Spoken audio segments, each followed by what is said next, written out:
Hello, welcome to Star Eater Astrology. My name's Athena and I'm an astrologer. How you doing? I wanted to make an episode today about the Mercury retrograde we're in, and I wanted to talk about some of the cool things about Mercury retrograde. I think, in the general consciousness, Mercury retrograde, everyone's like, oh, things are going haywire, things are going wrong. I was at a doctor's appointment the other day, and she was explaining to me how her computer system worked, and I asked her if last month if they were affected by the Microsoft problem that had happened, and I didn't say this, but I said it had happened. I was thinking it had happened during the Mars-Uranus conjunction where things were really volatile last month, and she was like, yeah, and Mercury wasn't even retrograde, and I was like, lol, what a cool doctor, part one. But part two, it was a Uranus-Mars thing then, because I actually think that there are some really cool things about Mercury retrograde. I mean, people talk about tech glitches a lot, and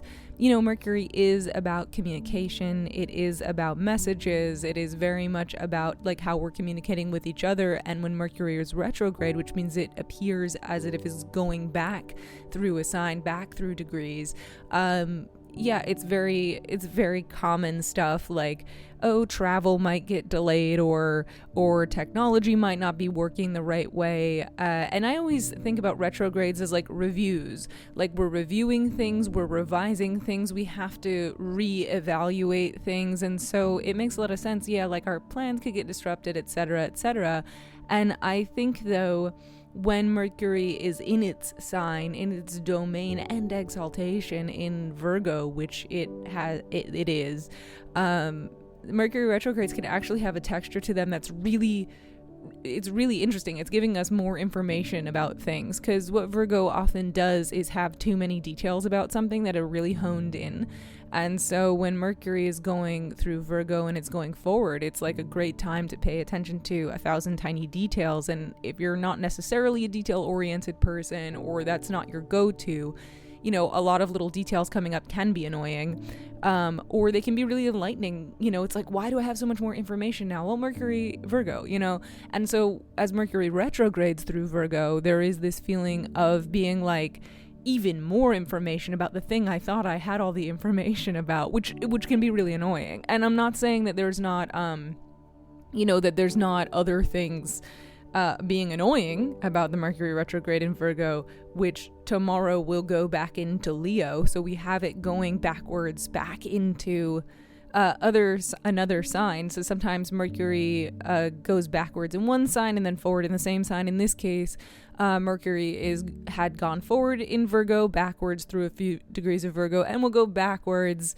into Leo again. So we have two signs to kind of play with and really, astrology is about like observing patterns, right? It's about observing patterns and talking about them in language that's, fairly non-clinical language, fairly poetic language, helpful in that way for certain minds, right?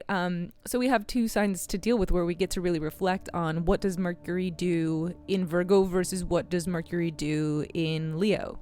So I'm going to talk just a little bit more right now about good stuff that could happen during a Mercury retrograde. So one of the cool things that I see happening in Mercury retrogrades is just that, like, when things were going according to plan, you have new information that means you have to change the plan. And depending on how adaptable you are, or depending on how your personality is, that could either be really infuriating or it could be really awesome. So a new piece of information might need you to make amendments and addendums to things, right? Mercury retrograde is also like, whoa, let me stop and digest. I think what's interesting about Mercury is that Mercury is a fast-moving planet. It always wants to be delivering things very directly between places.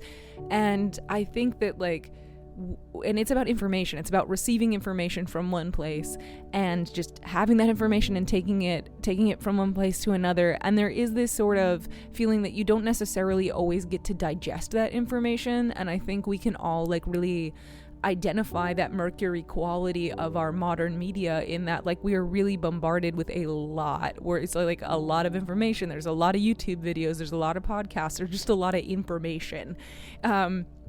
And it's like you're just getting information constantly. Like you're getting the meme from your friend is information, but you've just watched a really sad documentary, but then you're listening to a really funny podcast, and it's just like the sort of ups and downs you can go through because of the information that's available to you. It means that you don't always get time to digest the information, and I think Mercury retrograde is it really forces us to digest the information in a lot of ways, because things are not moving as fast into our eyes and our ears and everything like that. It's like you kind of stopped in your tracks. So I think that can be, it's one of those things where it's like, it's necessary to digest things. And like, I think in a very go-gettery world where everyone wants to be a very effective Mercury person, making sure they get things done and check things off their lists and do all of those things, in this kind of world, Mercury retrograde is like anarchic in a lot of ways, because it's like, yeah, but what if you stopped? Yeah, but what if that building was closed? Yeah, but what if this thing doesn't go through?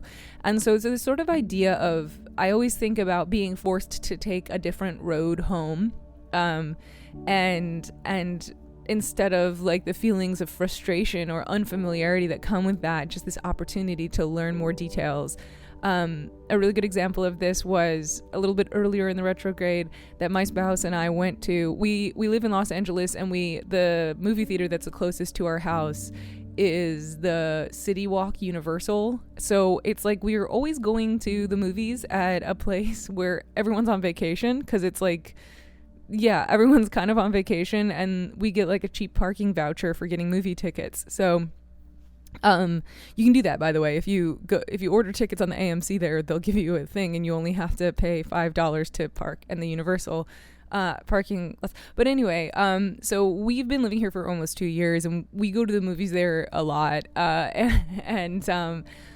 So we usually park in either Jurassic parking, Curious George parking, or ET parking. Those are the 3 parkings that we have been aware of. And we're often in Jurassic parking or ET. Curious George is less common for us. And we know there are other parking lots on the place, but they're not the ones that are like near City Walk or the movies. And the other night when we were leaving the cinema, there were all of these redirects, and we couldn't get on the highway the way that we usually do. And so we're like driving around, and we're passing other parking areas, and we're like, what the hell is Frankenstein parking? There were like other parking lots that were like blowing our minds. We were like, where are we? And we weren't in a hurry to get home. It was the evening and everything like that. And we were just delighted at discovering this thing that's so near to where we usually tread. Like it's good to have your patterns. It's good to have your habits. You know, it's like everybody is different when it comes to habits. Like I really thrive on routines. I really thrive on having built some of my habits in my own way, and there's great comfort in the way that we walk in this world where we retread our steps and we have familiar paths. And I think during Mercury retrograde, it's like, oh yeah, we're gonna spit you out in this other area, you're gonna pass Frankenstein parking, what?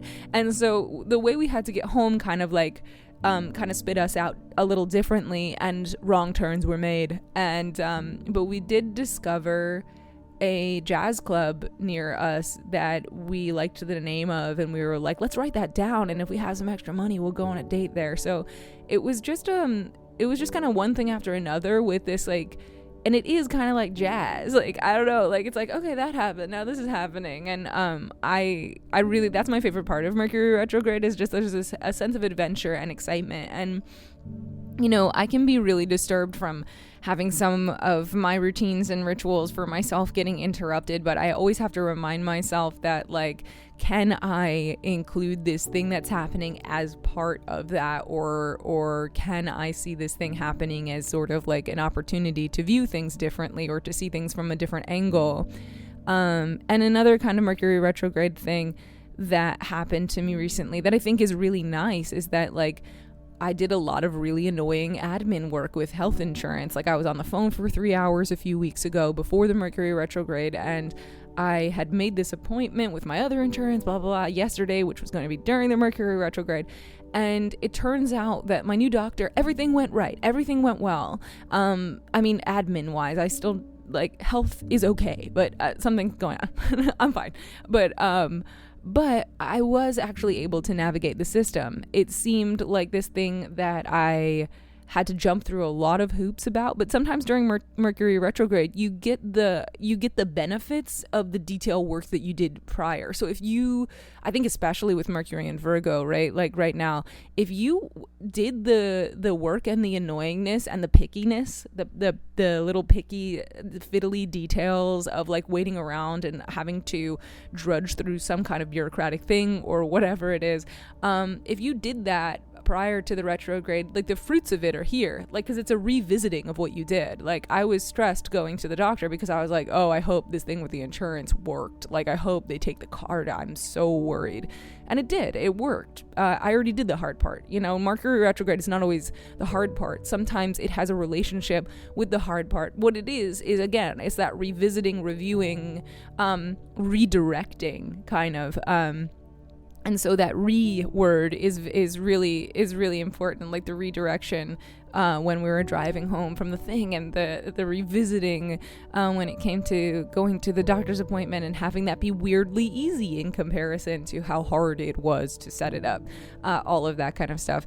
So that's some stuff that happened for me during this Mercury retrograde. And I think that it's really important also, like, to sometimes engage with the aspects that are going on. I mean, like, I'm a magician, so like I like to engage with it. I like to go, you know, I like to do electional astrology, i.e. picking times that are right for things. I like to do that.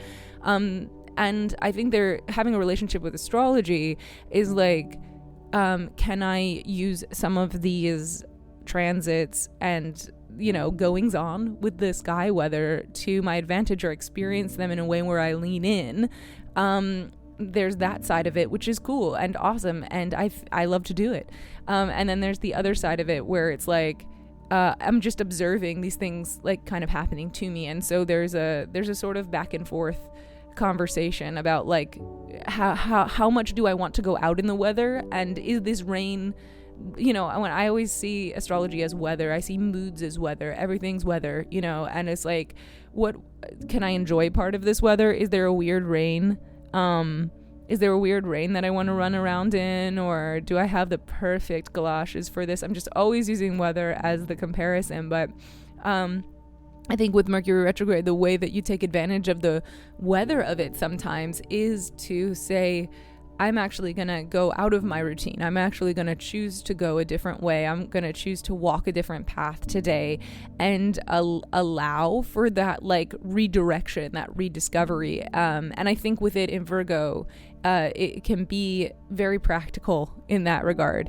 Like, it's literally just the earth you're walking. Maybe you walk a different way, but it is going back into Leo tomorrow. So I'm going to give you a couple dates. Because we're still going backwards in this Mercury Rx. I like when people write, and I do write it too, Mercury Rx, like retrograde. That's it looks like prescription, but okay.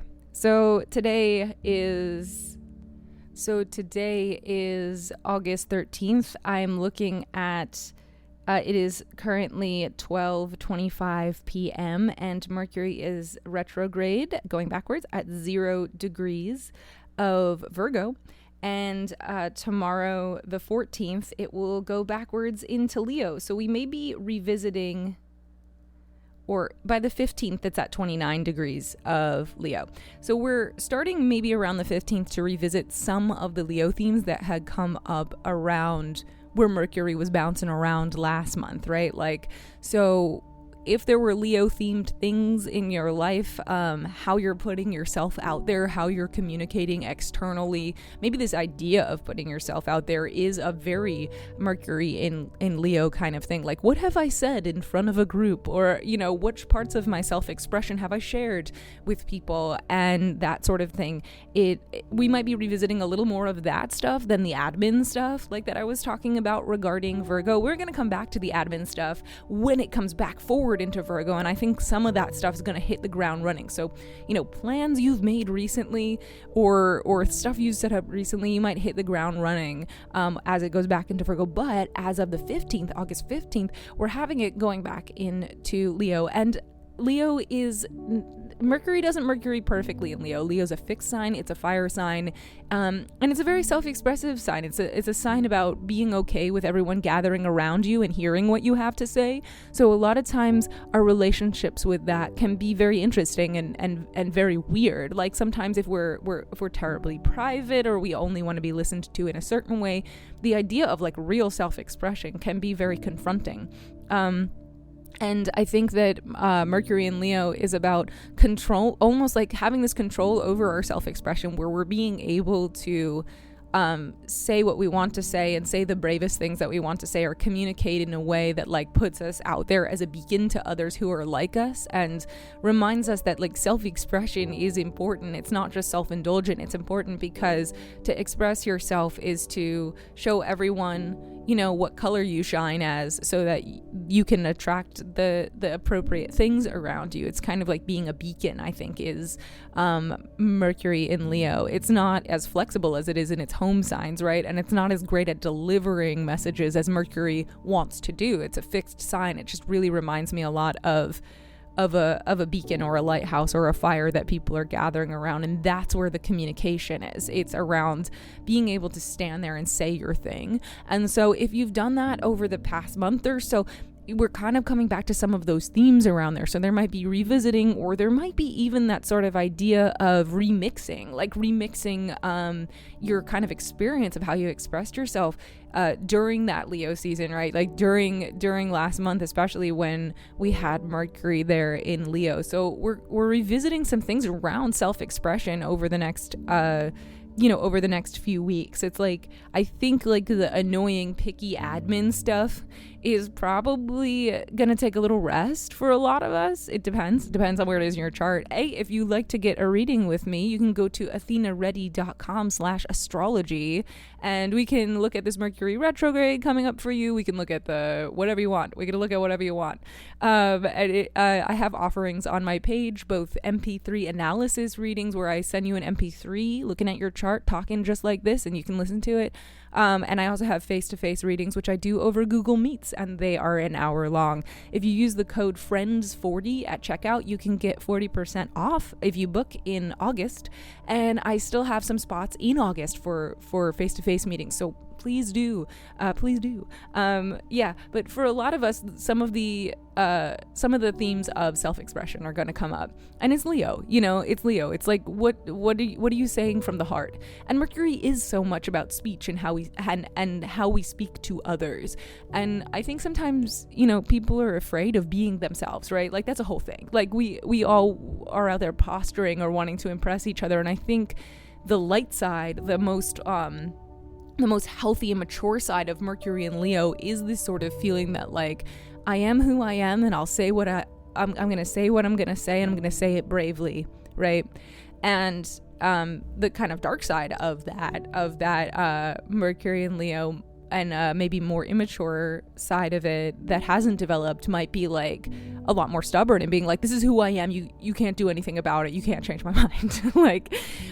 And kind of making excuse, like when you're arguing with someone and they might like make an excuse, well, this is just who I am, but they're actually just not being empathetic, or they're justifying being an asshole, where it's like, this is just who I am, accept it. And it's like, well, is it, or were you rude and you should just apologize? But so I think that's the dark side of the coin with Mercury and Leo, where it's just like, instead of a confident, brave self-expression, it may have a quality of being like a stubborn self-expression that says, this is just the way I am, but this is just the way I am can be a really positive thing as well.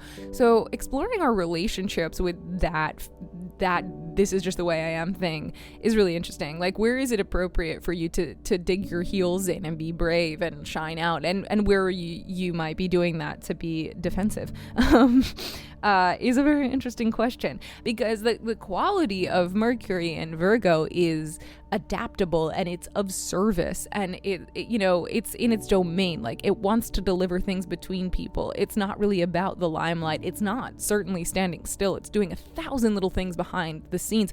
Mercury in Virgo it reminds me of the power behind the throne, the person who really can pull the strings, whereas Mercury in Leo is the expression of the king on the throne, the words that he says. But like, who does he say them? Like, who is his counselor? It's Mercury and Virgo. So that's the relationship, I think, between Virgo and Leo. So that's what we're kind of dealing with, and we're dealing with in the general energies of when Leo quote unquote season, everyone says season now, when Leo season goes into Virgo season every single year, we're sort of like learning about like, oh, that's how I be the king, or that's king energy, or that's like shining out solar Leo energy every year. Oh, that's what that's like. And then when we go into Virgo season, as they say, I don't call them seasons because I feel like there's an intrinsic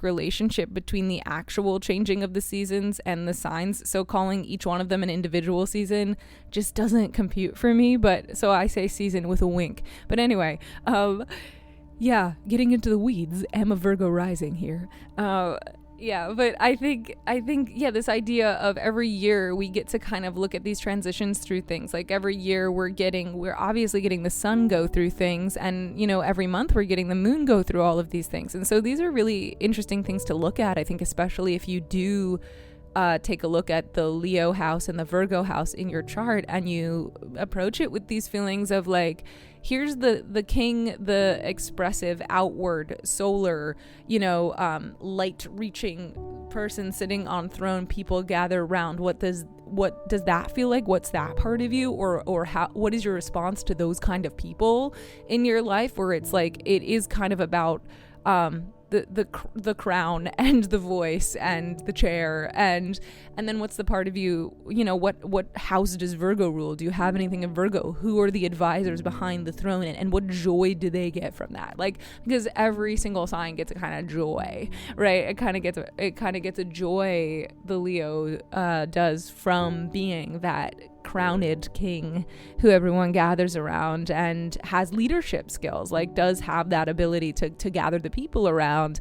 And what joy does Virgo get from being able to take care of all these little things? And in its sort of serviceness, how is it also of service to itself? So we are going to have Mercury going back and reviewing those kinds of things of self-expression, like, maybe if you made a social media post that, sometimes people are like, felt cute, might delete later when they put a picture of themselves. And I feel like felt cute is the Leo part, and might delete later is the Virgo part. And and if you do delete it later, then you're just like, ugh, you could get cringe. Like, people have this really I always think felt cute, might delete later is just such a funny little part of social media and part of things, because it's like, I think the Mercury and Leo perspective is kind of like, hey, everyone, we're all taking selfies, and that's okay. That's a part of culture now. Like, that's a part of how we share of ourselves, and you're allowed to be self-expressive, and it's not necessarily selfish for you to feel nice about yourself. It's okay. We like to see confident people, but I think then the sort of Mercury and Virgo part is just like, oh, this is cringe. How does this, how it's frivolous. Like, it's like, I think we judge our own frivolity a lot, and I think that Leo doesn't judge frivolity, and that it doesn't treat frivolity like frivolity. Like, self-expression is important. The arts are important. Sort of a kind of putting yourself out there is important. It actually has uses. It actually can be of service to people and stuff like that. And I think that the relationship between these two parts of us, where there's one part of us who does want to step out into there, and another part that is like, oh, I don't want to because of 1,000 reasons. It's like those two things kind of exist in all of us, especially I think when we're talking about Mercury, when we're talking about social media and the social media landscape we have on our hands. I think people are sometimes still of this opinion that like, oh, phones are bad, like, but it's such an intrinsic part of how we communicate now. And there's a lot of reformation that should happen with a lot of these platforms. We should demand better of developers. We should, face the parts of it that do have addictive qualities and ask for something better and ask for something new and everything like that. But there's culture that has arisen out of the way that they work right now. And so to judge yourself for wanting to participate and feeling good for a second felt cute. Why delete later? Why? We're all going to feel cute. Why don't we all just, the more that you put yourself out there when you feel cute and don't apologize for it, the more other people will. And I think that that's the best side of Leo. And that's such a Mercury and Leo thing, to be like, well, I put a portrait of myself up in the hallway and there's plenty of room for all of you to do so too. And then everyone's like, cringe. But it's lovely. It's so encouraging. It's so opening. So, coming face to face with some of these issues during the Mercury retrograde of like, how do I put myself out there versus how do I prefer to be behind the scenes, is a really cool one to review and revisit. And kind of, I think when I think about Mercury and I think about social media, I think about how we all have our, like, say for example on Instagram, you have your grid and you can look over you can kind of look over all of the things that you've posted, and you get sort of this texture, this impression of like what the past few months have been like, or longer depending on how long you've had your account. And I think that I think it's really interesting because you can see yourself having gone through seasons and phases and moods. And so the Mercury in Virgo part can be very satisfied at that cataloging, that categorization, that being able to see all the details change through time. But the Mercury in Virgo can also just be like want to weed out certain things, which I know a lot of people do for their brand and like all this stuff. And that's the part that can like weed things out. But the Mercury and Leo part is the desire to just communicate the self with the world as a beacon to reach out for other people, whether it is actually selfies or it is beliefs or it is events or it is things that, we all want to be gathered around. We all want community. And I think that the parts of Leo that are really nice are like just admission of being human and wanting to be part of life and wanting to be an individual in the life, so we've got on August 28th, Mercury will be at 21 degrees of Leo. So if you have anything around 21 degrees of fixed signs that you might be feeling these lessons of this Mercury retrograde quite heavily, or it might be interacting with you more loudly.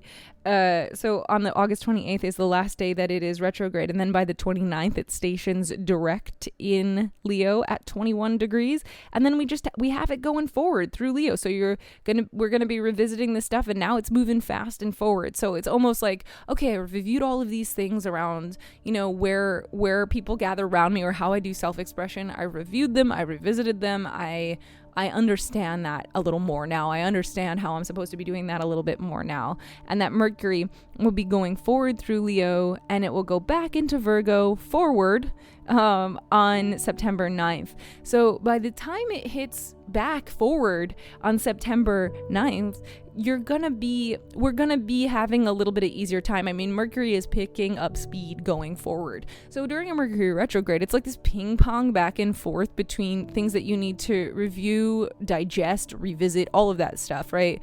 And it's a more processing-y time. And now the processing is over and we get to go forward again. And we especially get to go forward as Mercury on September 9th goes back into Virgo. And I'll obviously have a September forecast when that comes up, but we're going to have Mercury in Virgo until the 25th of September. So we have a few weeks, like a good chunk of September is that classic Mercury in Virgo time, that very Virgo-y time. I'm from New York, and on the East Coast, in the Northeast, not the whole East Coast, but in the Northeast. Anyway, we start school as kids in September, and I remember learning that people from different parts of the country, because different parts of the country are hotter, start school in August.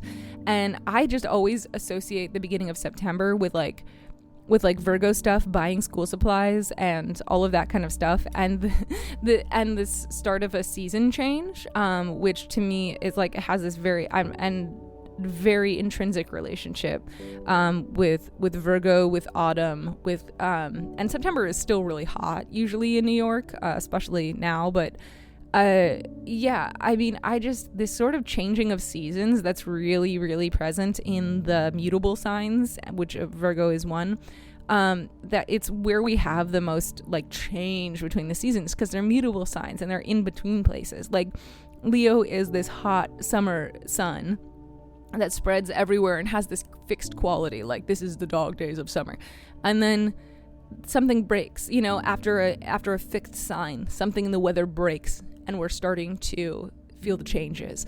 And I love that about mutable signs. I really love changing seasons, and so I that's very exciting to me.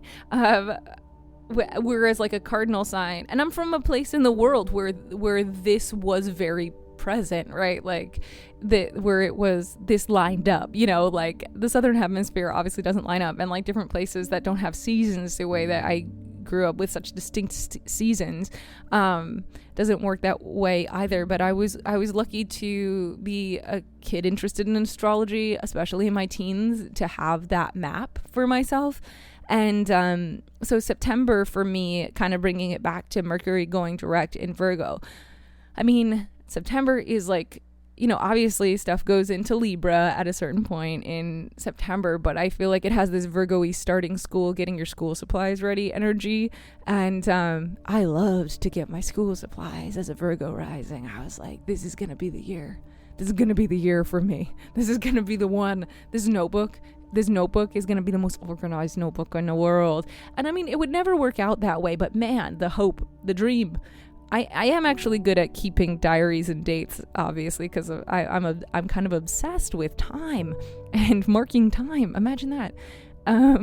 But yeah, I think like getting your ducks in a row is what's happening right now, and especially your relationship between the detail work you're willing to do and the detail work you're willing to do for yourself in service of your self-expression kind of thing, or your relationships to detail work and to self-expression, perhaps the self-expression of others, or what kind of detail work are you willing to lift others up with, if you have kind of more Virgo stuff, or you need to learn more Virgo stuff, versus how do you need to put yourself out there if you have more Leo stuff, or how to be a Leo that supports other people in doing what you do. We get to kind of look at this stuff in relationship with each other, and signs that are next to each other have such an interesting relationship, because we say in astrology they can't see each other, they're next to each other, so they're not like across from each other or further away on the zodiacal wheel, they're next to each other. And so when things are next to each other, they share an intrinsic connection that's not totally viewed, if that makes sense. So if you have planets that are in signs next to each other in the chart, they're not making aspect with one another, they can't see each other. And so a lot of times it's like you have to look at where other planets in the chart can see them to understand them, but like things next to each other they're super interesting, and we can learn so much about them by just going through the year. And I think, and being aware of like how one thing shifts into another, and I think that's the most prominent when we're dealing with Mercury retrogrades, because we get to really learn and relearn the messages and the lessons from that. And Mercury is also about learning, it's about words, so it's a time where we can actually understand these signs and their textures through our minds, right, and through actually thinking about it. So if you would like to get a reading from me, you can go to athenaready.com/astrology. I'll put the link in the info here.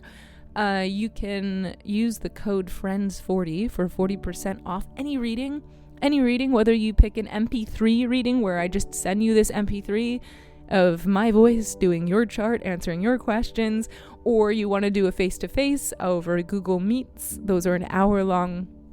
But yeah, use the code FRIENDS40, 40% off. Book in August. Let's do it. So I hope you have a really good day and that this is giving you some stuff to think about. All right, bye.